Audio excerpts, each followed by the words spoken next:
This is Three Dog. How can I help?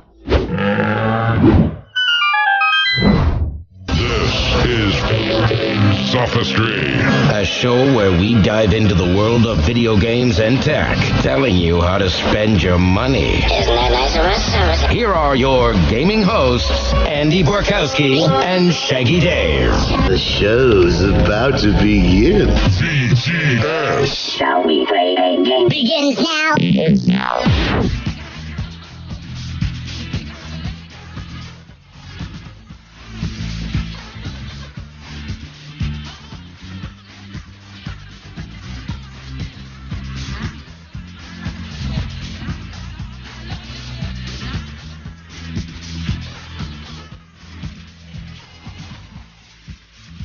Andy Borkowski here.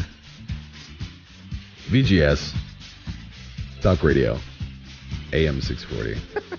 I survived. I made it through the bubonic plague that is in my lungs, brain, and heart. You're getting through it.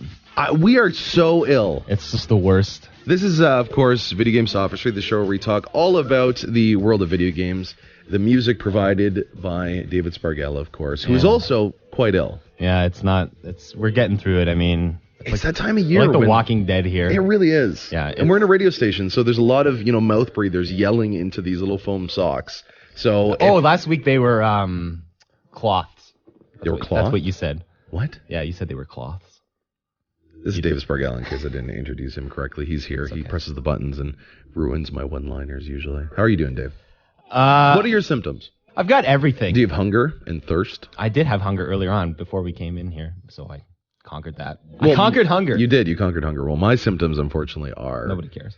Okay, so this week, because we are so ill, because we are just not getting through it, we do have a little bit of help, and we're going to get to that help in a little while. Not just yet, though. We don't want them to talk just yet. We got to introduce what we're talking about today. It's virtual reality time, boys and girls. Are you excited? Very. I am. I can't afford it. I can't afford it either. Are you kidding me? What we're talking about is, of course, the release of the Kickstarter for you to get an Oculus Rift. There's the one with the PS4, and I'm going to start a new one. This, of course, was released last week, the Oculus Rift. A lot of people are excited about it. There's tons of games, and we had the opportunity to speak with game developers that made something specifically for the Oculus Rift. Adam Orth, who you might know from the internet of saying something that enraged gamers around the world, but we will address that. He made a really interesting puzzle game that is very divisive right now, but it does really take advantage of VR, so it's a great interview. Make sure you check it out. And, of course, we have our segments that everyone loves. News of the week. You seem What's excited. New Pussycat? Yeah. We still got to find a name. I don't like that name. Why? That's just weird. Tom Jones made it for you. He did it for you. I'm sure he did. He did. Thank you, Tom. He just tweeted Is he me. still alive? All right, so this week we also have to, of course... No, seriously, is he still alive? This is not... We can figure this out. Oh, we'll Google it later. Well, you got to get out of here soon, don't you? It's very important. I do! We have... Oh, God, that's right. Let's go. Big day in the city. Yeah. Iron Maiden's here. Can't go. Mm-hmm. WrestleMania's tonight. It's on right now. I have people at home. My brother's entertaining them, including the assistant to the regional manager. Scott Guest is there right now. Big shout out to Scott Guest. Big shout out. Big shout out. He sent me a text. He's like, oh, Scott Guest ready for WrestleMania? Oh, hell yeah. And he sent a picture of Steve Austin. Scott Guest, for anyone who doesn't know, he's a very subdued, wonderful boss. So to think of him raging out with wrestlers it's pretty fun. He actually pretty cool. laughs. He doesn't rage. He doesn't rage? Who rages? All right. Let's introduce these interns. We gotta get going, like you said. Go, we got stuff to do. Okay, come on. I'm ready. Go. Intro number 1. Hit it.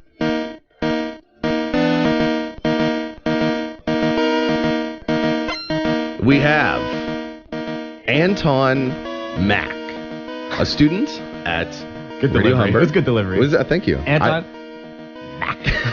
I went to radio school. So did I. And so did Anton. He's here. He's one of the several interns under our employ. And the reason we played that music, Anton, why was that? I'm actually a big Pokemon fan. What? Yeah. You're an adult man, right? Yes, 25 actually. Okay. Does that count as an adult? Does it, Dave? No. It doesn't matter how old you are. You can love Pokemon if you're like 80. Thank you. See? I like Look this at guy. Professor Oak. He's like 80. Okay, so Anton, you reached out to us. We love Humber Radio. That's where both Dave and I came from. We love the program there. Same year, different group. All right. It's just It's history, bro. It is so difficult. I know. It is It's so 'cause we're hard sick. to listen to you. Continue. That's good stuff. Anton. Yes. So, how'd you find out about this program? VGS, of course, the greatest program on the radio. And how are you liking it so far, man? I'm loving it. I actually found out originally from my course coordinator. She's the best. She actually sent me this opportunity, and I started listening to the show more and more, and I'm actually really enjoying it. You guys are great. You guys are fantastic. It is true. You don't have to lie. No, I'm not. I'm totally not. You guys are that's great. sweet. David, look at me right in the eyes saying, you don't have to You lie. don't have to lie. Well, it's good. Well, I also want to, because, you've had your time, but I do want to ask you quickly, why did you choose Pokemon as your, because that's why we played the music, because it was supposed to introduce their favorite games. Yeah, I got that. All right.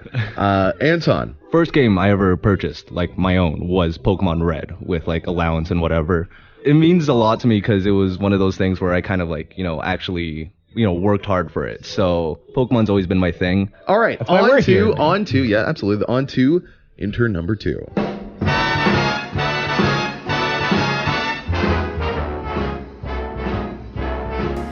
How lucky can one guy be? Oh, Dean. I kissed her and she I love this song. This is classic. Clearly. This is music. ain't that a Yeah. kick No? in the You prefer head? Iron Maiden? Over D. Martin any day. You are an insane human. Not as insane as you, but okay. Richard. Moving on. Yes. So, that voice you heard is intern number 2, Richard. What's up, man? How are you? I'm doing fine. I hear you're sick. That's a big issue, but I'm feeling fine. Thank you. That's good. Well, you won't be soon because this is a small room. Why did you choose that particular ditty? What does that have to do with anything? Fallout New Vegas, specifically New Vegas, 3, is my favorite game of all time. The scope, the story, the revenge, the atmosphere. This was my absolute dream of a video game. So do you know Anton, the person that we spoke? Because you are also from Radio Humber, Yes, and you're yeah. there as well. He's in the same class as me. We see each other pretty much every day. That's upsetting. I see Dave often too, and it hasn't gotten better. No, it's actually gotten better. We haven't seen each other in a little while, so. We have, of course, intern number 3.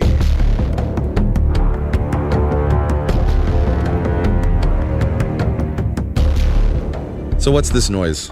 Oh, David, I'll let you handle this one because I'm not as familiar with this genre. This is why you're here, for stuff like this. okay. This is the main theme for Modern Warfare 2. And why are we playing it? Who are you? Well, I'm Jessica Earls, and it's actually one of my favorite games. And I used to play it relentlessly every single night. And it I already. finished it in probably 2-3 days. Kind of bad. So explain, what's the appeal with these games? I don't get it. The special ops really drew me in. The online gameplay, the multiplayer was really well done. I loved every map, probably except for one. Yeah. Derail? Oh, yeah. I love her already. It's Oh, that's words. one of my I can't favorites. understand the words. So you have a little bit of a different backstory than our other interns. You found out about this program, and you've been writing a bunch of articles for us for a long time. Make sure you check them out. 640toronto.com/VGS. Is it good so far? Are we doing justice by you? Because you have a very different experience than these two guys. Yeah, it's great. I came across you guys when I was just listening to AM640, and I'm like, oh, this There you is go. actually something that I can relate to. So it's pretty great. There It's you been are. Great. So If fun. you're listening right now and you're thinking, I like this kind of stuff, I want to be a part of this, you can be. Just send us an email, VGS@640toronto.com, or of course send us a message. What's our Twitters? At VGS_640. Absolutely. Okay, so now we got to go to a break. Thank you all for joining us. You're going to hear their voices in the next few segments. Up next, News of the Week, What's New Pussycat, and of course, our feature interview.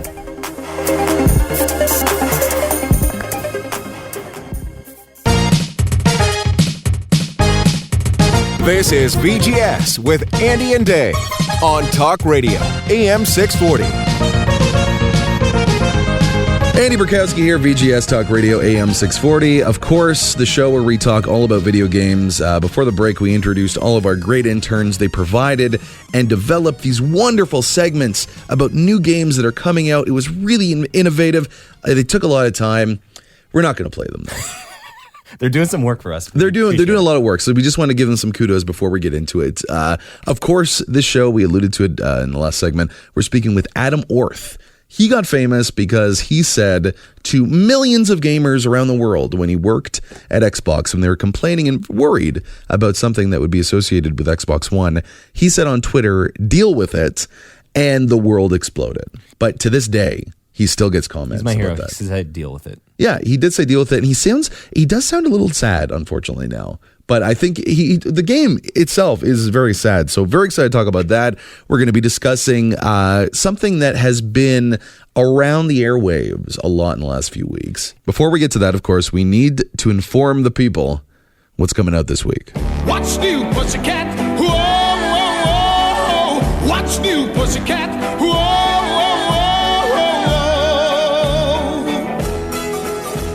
Tom Jones is here to help us and to help you. Yeah, we Googled it in the break. He's alive. He's alive. I didn't think someone said I said Tom Waits, but I'm pretty sure I said Tom Jones.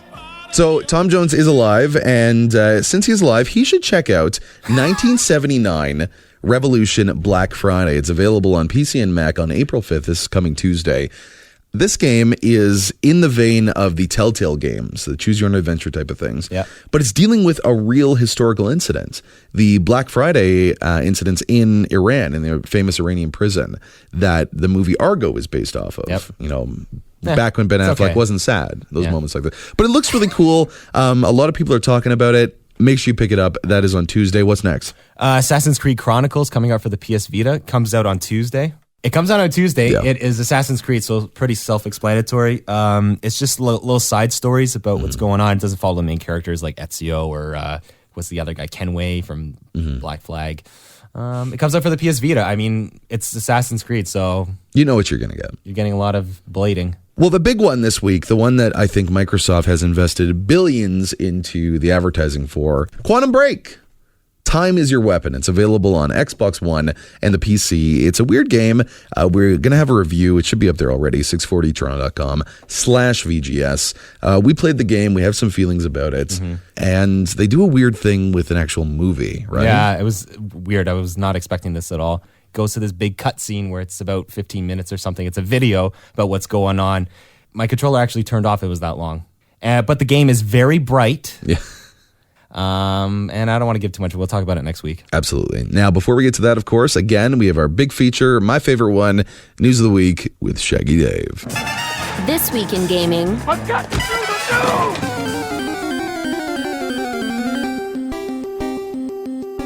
What do you get when you mix Breaking Bad and Game of Thrones? The answer? A fantasy. A Final Fantasy. The Final Fantasy movie. The full-length CGI film will be on its way this year with Lena Headey and Sean Bean playing Luna and King Regis. Meanwhile, Aaron Paul will be playing a character called Nyx. The question on everyone's mind, though, will Sean Bean die, even though it is a CGI movie? Sticking with Final Fantasy, Square Enix also released a demo for Final Fantasy 15 for the Xbox One and the PS4. It's really weird. You're in the mind of the main character, the little boy version, mind you, and you talk to a fox using your smartphone. Then it becomes Honey, I Shrunk the Kids, and here you are driving toy cars after you get shrunk down. Then it becomes the movie Big with Tom Hanks, and you become an adult to fight this monster. Really odd, but it's only a demo, so the best is yet to come. A long time ago in a galaxy far, far away. Nope, not that galaxy. I'm talking about the galaxy that the new Mass Effect Andromeda game is going to be set in. We don't know much about it, but a few photos from an EA survey leaked online early on last week asking this. How would you feel if the game goes beyond the Milky Way to the Andromeda galaxy, where we are the aliens and there's somebody trying to stop us from taking over? The survey also says that it would be an open world galaxy, but still keeping it a third-person shooter. For one of the strangest stories ever, we go back to an MMO that was made in 1995 called Active Worlds. A game that nobody ever plays anymore. And when I say nobody, I mean zero. YouTuber Vinesauce decided to live stream it. On his journeys, he comes across someone named Hitomi Fujiko. At first, he thought it was just a bot there trying to help him out because he kept repeating things to help him throughout the game. But then Hitomi started saying weird things, like he's the only one left in this land. He then asks Vinesauce if he really exists, laughs by typing he, and then he just disappears. Farewell, Hitomi. We hardly knew ye. Shake that thing, miss. Can I shake that thing, miss? Annabella, shake that thing, yeah. Donna, Jody and Rebecca. Woman, get busy. This is VGS with Andy and Dave on Talk Radio, AM 640. A very unique introduction, Shaggy Dave. It'll never happen again. This is VGS, a video game show. It's not actually a show looking at the music industry or the life of reggae artists. Sean Paul in particular. No. We decided to use that particular intro. Again, Video Game Software, you can see all of our stuff. 640toronto.com/VGS. We have all of our show programs up there. A bunch of extended content, a lot of stuff that couldn't make the cut. We throw it up there. A lot of the interns' work we throw up there. Not to say that it's not worth it. Well, all right. So today, we want to take a moment to discuss something that has really been blowing up in the video game universe. Yeah. For a lot of different reasons. People are getting upset. People are really putting their flag in the sand on this. It's about a game called Overwatch from Blizzard. Everyone knows Blizzard. And Overwatch is this really cartoony MOBA. It's a really quick action first-person shooter version of that. And there's a character in it named Tracer. We have a little audio of what she sounds like, just to give you a little taste, very short. Cheers, love! The cavalry's here! So she sounds like a hummingbird, almost, right? I Like think that was the sound effect at the end. Yeah, well, maybe that's it. But it's very, it's a little bit funny, spunky, and not very sexual. And you see her character. She's wearing tight pants, but the character model they use for her isn't a very sexual one. One of the users that is currently playing the Overwatch beta, though, had a bit of an issue. A user named Phipps said in a well-thought-out post that the character Tracer is fast, silly, kind, a good friend to the other characters, and her body is perhaps over-sexualized in a particular pose. There's a victory pose where this character sticks out her butt in a very, very sexual way. Mm-hmm. The game's director, Jeff Kaplan, agreed and almost immediately said, we're going to replace the pose. We want everyone to feel strong and heroic in our community. Afterwards, he extended that because people were getting a little upset saying, why are you making these changes? And he said that Blizzard was already looking at alternative poses. They thought that this depiction didn't fit with the character. Now, issues like this that have to do with sexualization of women in video games and an authoritative right of an author to create art usually makes some pretty steep divides in the video game community. So I want to talk to the panel today. Again, we have Anton, Mac, Richard, don't remember his last name, and Jessica, the writer, Shaggy Dave to my left here. What do you guys think overall? So this is the issue. Tracer, she had this pose. It was taken out. What are your thoughts, folks? I think it wasn't a good move because now Blizzard's just trying to appease everybody but to a certain extent, when you try to appease everyone, you don't really appease anyone at the same time, right? There's a line that I think has to be set, and I'm not saying this necessarily crosses it, but you've got issues like I played a lot of Metal Gear Solid 5, and there is a companion character that is completely fully sexualized for no good reason, even though they give it in the story. It's an awful reason. But like there's that, and she's in basically nothing. I mean, yes, this is a butt that's sticking out, but they have to draw the line somewhere and set an example for everybody else that wants to create content like this. So you think, what are you trying to say with that though exactly? I'm trying to say that Blizzard is right for considering that it's not a great thing taking it down, and I do agree mostly with the original person's post. Okay, and of course, the last person here. I don't believe it reduces her to a sex symbol. It's, No? all the characters, all the females wear tight jumpsuits, and, it's just, it's a rated teen game. It's not E for everyone, and it's not like you're playing Mortal Kombat. What would you say to that user, I guess, the person that had that complaint? What would you say to the person like that? Guys, what does everyone think about that? I personally think if it's going to be in the game anyway, regardless of what the studio or anybody says, if they're going to be in the game and you're going to have a young person watching it with you or playing it with you, say this isn't okay. If you don't believe in it, this isn't okay. If you're going to make video games, make sure that you make them not like this in the future, and go be a good kid, play a game, win. And you can also say there's 3 different options for victory poses to choose from. Or choose a different character. Yeah. But we want to make it inclusive, though. If this person just thinks it doesn't fit and Blizzard agreed, like, what's the big deal to take it out? No, but what's the big deal to take it out? Because you were taking, Anton, you had a different stand here. I think the issue, the person's issue is more than just it's something not working. I think he sees it as more as an over-sexualization, which is, it's not. It's just, it's a stance that personally I think is not sexual, one. Two, it fits with the personality. She's spunky, you know what? That's what she does. Like, she likes That's to move. subjective, though. I think it reminds me a lot of Bayonetta, which is a sexualized character as it is, but that's just me as well. No, but that's the whole point. They don't want this character to be sexualized. Yeah. And you say this pose doesn't do that. I say this pose doesn't, it doesn't convey her air It's a quotation confident sexual. pose. Yeah. Exactly. You know, it's not overly sexual. It's confident. It's hand on the hip. I just won the match. Proud of her body. So what do you because Richard's on my side with this one, the right side. What do you guys think then about Blizzard's response? Do you think that Richard agrees? What about you guys? Do you think that they're just kowtowing to people here, or do you think they honestly had something in mind? Someone's got to draw a line somewhere, and they're doing the right thing. I can't. Go ahead, Jessica. I'm just afraid they're like someone else is going to ask for something, and then it's just going to keep going, slippery slope, and yeah. The other side, you're worried that if people ask too many demands, it might affect the game in a way that you don't want. What about you, Anton? I think it was a quick PR move to say something like that. I don't think it was a plan that was already laid out.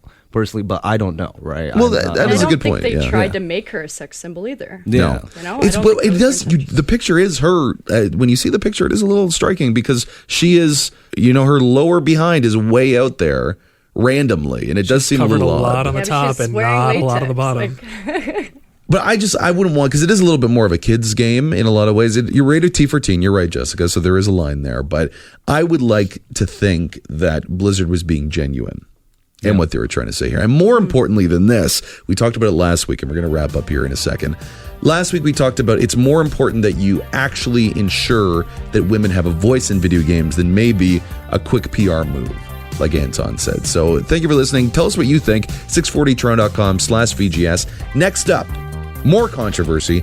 Adam Orth, the voice, the man who said, just deal with it, to hundreds, if not millions of Xbox fans, has made a game.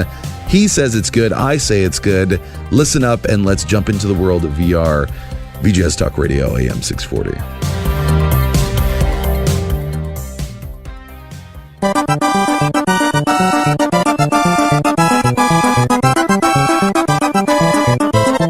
Now, back to Video Game Sophistry with Andy and Dave on Talk Radio, AM 640. Entering the world of VR can be a terrifying prospect. To reintroduce this new tech, 505 Games has Adrift, a narratively dazzling game that divides horror and puzzles into a hidden space odyssey. Joining us today, Adam Orth, the founder, creative director of Adrift. He's the mind behind it with his team. Thank you so much for joining the program. Thanks for having me. Really appreciate you taking the time to talk to me and find out about Adrift. Absolutely. So what can you tell us? What's the elevator pitch for this game? There's so many different ways. Everyone wants to spend their money as quickly as they can.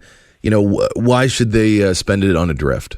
So Adrift is the story of an astronaut who wakes up floating in space amongst the debris of this totally destroyed space station with no memory of how she got there and a badly damaged EVA suit that's slowly leaking oxygen. And your goals in Adrift are simply to stay alive and get home. And you accomplish that by exploring this completely decimated environment in orbit above Earth for precious resources and repairing your suit and repairing mainframe computers to power up the escape craft to go home. Along the way, you learn the stories of your deceased crewmates, and through their stories, you learn who you are and what happened. So it's really a narrative-driven exploration game set in a really beautiful and terrifying environment. What would be the best way to describe the gameplay? Because I think you really set the stage of what we're going to be doing, the characters involved, the minute-to-minute gameplay of this game. What's it like? Yeah, the minute-to-minute gameplay of the game is it's about traversal. We've built a really compelling control system to move the player through this destroyed world with their propulsion pack. And what's unique about it is it's zero gravity and it's 360 degrees. You can literally go in any direction, anytime. that you want. So we really tried to simulate what it's like to be a human in space. And one of the mechanics that we have is an oxygen mechanic. So because your suit is always slowly leaking oxygen, you need to always kind of be mindful of that and find oxygen canisters and oxygen stations to kind of replenish what's in your suit so you can keep going. Unfortunately, because your suit's damaged, the oxygen is a shared resource for propulsion also. You really have to always kind of be thinking about your movement, and every movement matters. You really have to think about risk versus reward with what you're going to go and find. Maybe you go out to a floating piece of debris and there's a narrative element over there, and you really have to kind of come to terms with the cost of that and the risk of that and what that means. So when you get there, it really is truly a reward. That's interesting. So you're trying to essentially have that balance between narrative exploration and gameplay. Where is that line? Because I could imagine if you go too much in either direction, it would be difficult for players to not get frustrated with a mechanic that can be so punishing, miss out on some of the narrative experience, whereas if you go the other way, they won't have enough of a challenge to be pushed in that line. So did you guys kind of experiment with getting it to that point? We really did. A lot, actually, almost right up until launch. So it's something that is really important for us to put in the game because we all worked on huge video games before kind of coming together and forming our own studio. A lot of people in our studio worked on Call of Duty, Medal of Honor, God of War, a bunch of games with Blizzard. So we all have a rich history of mechanics and systems and making games that utilize that. But we wanted to step out of our comfort zone and make a narrative game. And we didn't want to fall into the trap of, well, it's just floating around and listening to stuff and looking at stuff.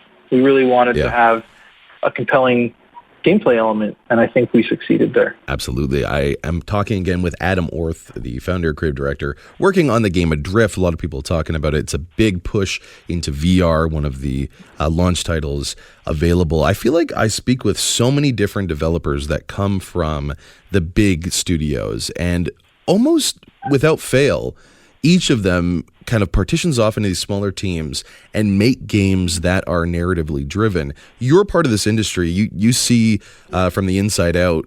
Why do you think that is? You guys made a choice for that, but why do you think that kind of overall so many developers are making that choice?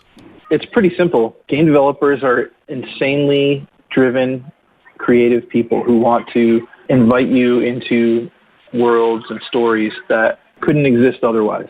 When you have those kind of creative people working on a giant game, on a team of 400 people, the amount that you are able to personally contribute to that thing, to put your personal touch and your personality and your soul into a big kind of tentpole project game, it's very hard to affect the finished product that way. And I think eventually game developers kind of they run a course and they're like, I can't do this anymore. I have something to say. I want to do something unique and special and different. And that's not to say that that doesn't exist on big AAA games, but after a while, there's only so many meetings you can go to, and there's only so many, being one person on a big giant team.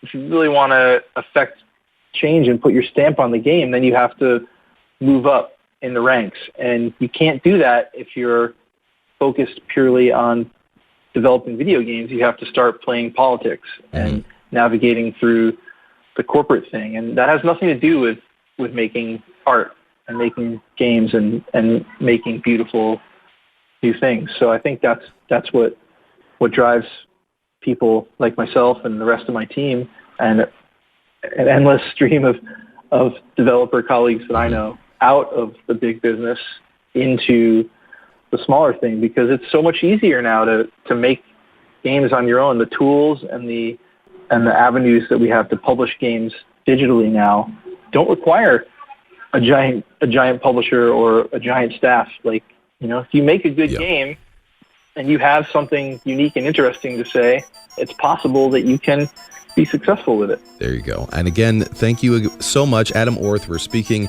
with him all about his game Adrift. We do have to take a quick break. We're going to be back with him and discuss VR, virtual reality. This game uses it. He's going to give us the ins and outs of that development, what it's like, and why you should pick it up. Again, Andy Burkowski, VGS Talk Radio, AM 640.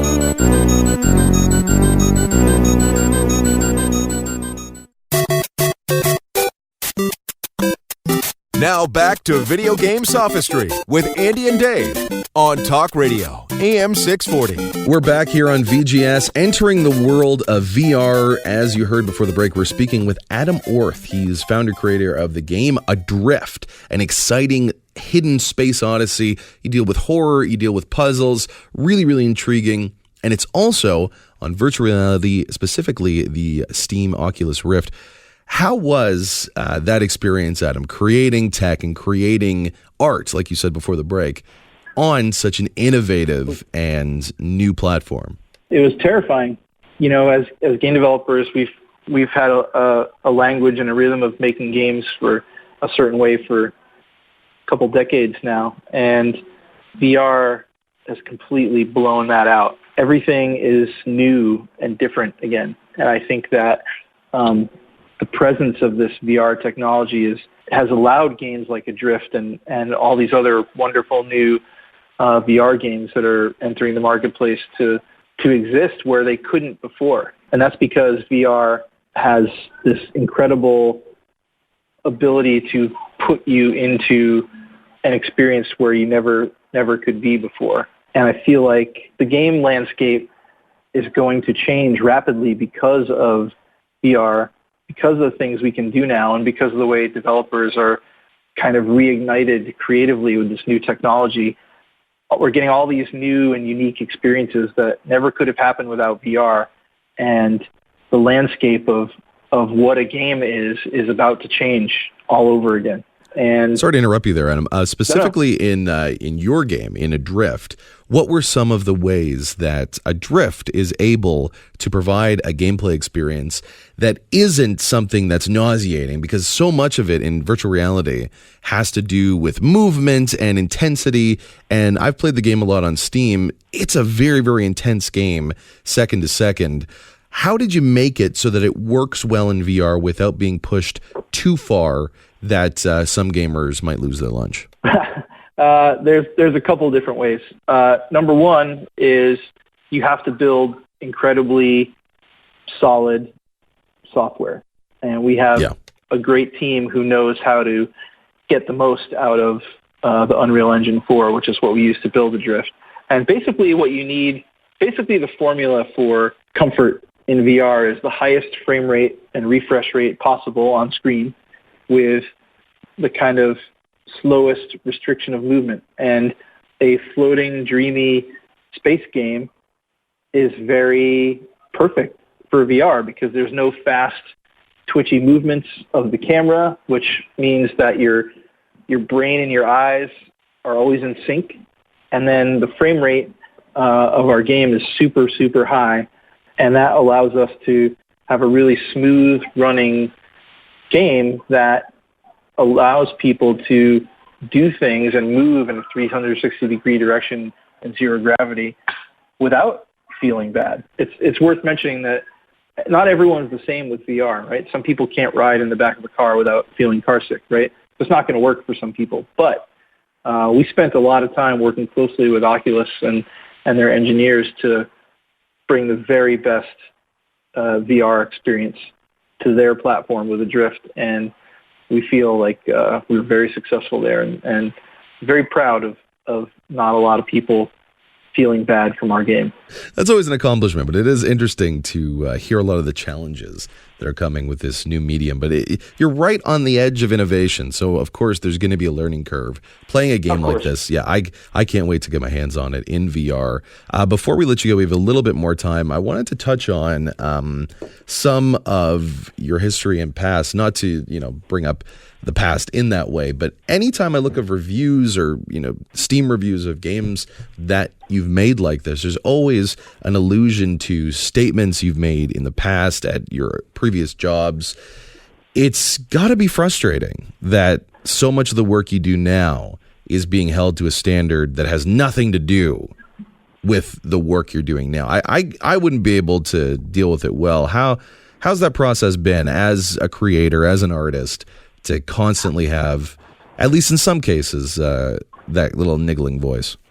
It's actually a really good meter for me. I'm assuming you're alluding to my my Microsoft Twitter gaffe in 2013. If you don't mind, could you, if you have a quick second, could you familiarize the audience of exactly what I'm talking about? They probably know, but I thought it'd be better to, give your assessment of it. And I wanted to just spend a short time because this is about Adrift and what this game does. But well, actually, that topic is where Adrift came from, so I'm happy to talk about it. Interesting. The game is actually about this incident that I had where I kind of spoke out of turn on Twitter about something that was kind of a hot topic in the game industry in terms of needing an internet connection to use a video game console. At the time, I was a creative director at Microsoft working on interactive television, and I said something on Twitter that I shouldn't have. We hear these stories all the time today about, the internet kind of caving in people's lives based on, things they said online they maybe shouldn't have, and I made a mistake, and that happened to me, and it destroyed my life for a little while, and that's where Adrift comes from. The destroyed space station is a total, what I think, obvious metaphor for what happened in my life at the time, and being alone and having to navigate through that and get through it and be okay and kind of learn from it and grow from it. That's really what Adrift is all about, and that's where the game came from. So yeah, it does come up in every comment and every review, but hey, I'm used to it. It happens every day, no matter what I do. So it doesn't seem like it's ever going to go away. But it also makes me work harder because I have more to prove to people. And I'm not proud that happened, but I also am not going to shy away from the fact that it's given me an opportunity to turn a really huge negative into a positive. And that's how I live my life. And I don't shy away from it because it's an important moment in life, and you can't go back and rewind time and do things. So you either curl up in a ball and let it roll over you, or you dust yourself off and you try to find a way to make something positive out of it. And that's what I did with Adrift. Well, that is a good attitude to have with any kind of consternation you deal with in life. Quickly, before we finish up the interview here, do you have, I guess, a message? Because you're given a platform here. You get to speak about your game, but also about that incident that happened and the constant everyday comments that are levied towards you. Is there anything you'd like to say, I guess, to the people that still to this day bring up the comments you made 3 years ago at a different job? No, there's really nothing you can say to those people because, they're only just taking the opportunity to try to take you down, and life's too short to take time to kind of, let that get to me. It did before, but I've moved past it now, and I'm sorry that some other people on the internet can't. There you go. And again, Adrift, make sure you pick it up. Where is the game available, sir? The game is available currently on Steam and through the Oculus Rift home store. The game will be coming to the HTC Vive VR platform in May. And the game is also coming to PlayStation 4 and Xbox One a little bit later in the year. No excuse not to play it. Big thanks again to Adam Orth, founder, creative director on the game Adrift. An amazing foray into the world of VR. Thank you so much for your time. Thank you. Andy Burkowski, VGS Talk Radio, AM 640.